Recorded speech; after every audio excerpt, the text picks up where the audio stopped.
कि वायुम एवं वायु को ही स्वेन भागधेयेन अपने भागधेय के द्वारा, अपने मतलब यजमान का जो भागधेय है, ये जो यजमान की वस्तु है वो उपधावती उसकी तरफ भागता है, यानी उसको देता है।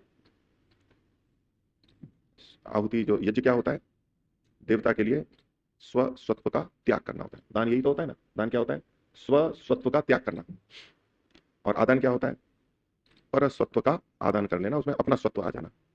तो जब आहुति देते हैं तो वो अपने वाले की ही देते हैं, इसलिए कहा जाता है कि अपने धन की में से निकाल के जो आहुति देते हैं वो तो उसके लिए यज्ञ होगा, लेकिन दूसरों के धन से प्राप्त जो चीजें हैं उससे आहुति देने से तो उसको अपनी कर्म कर्म का जो सहयोग है उतना पुण्य मिल जाएगा, बाकी उसका तो अपना दान नहीं है। इसीलिए यज्ञ का विधान किन के लिए होता है, गृहस्थियों के लिए या वानप्रस्थियों के लिए। वानप्रस्थियों के पास भी कुछ धन रहता है अपना, पूरी तरह छोड़ा हुआ नहीं होता है। सन्यासी को वैसे नहीं है, और ब्रह्मचारी को भी नहीं है, ब्रह्मचारी के लिए अग्न्याधान आदि रहते हैं। और महर्षि दयानंद ने सामान्य रूप से सभी के लिए भी विधान किया है, ब्रह्मचारियों के लिए भी किया है। तो ऐसे में यज्ञ यहाँ जो होता है जैसे कि बाहर अन्यों के धन से होता है, हम उसका क्रिया को कर रहे हैं, तो हम वैसा पूरा लाभ नहीं हो सकता जैसा हम गृहस्थी होकर के दान कर रहे हों, लगा रहे हो, वो पुण्य नहीं हो सकता है हमारे को।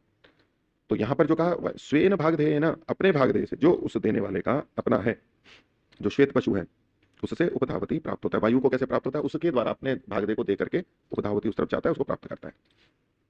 स एव एनम भूतिम गमयति, और फिर वह वायु देवता एनम इसको यजमान को भूतिम गमयति, भूति को प्राप्त करा देता है, ऐश्वर्य को प्राप्त करा देता है। ठीक है।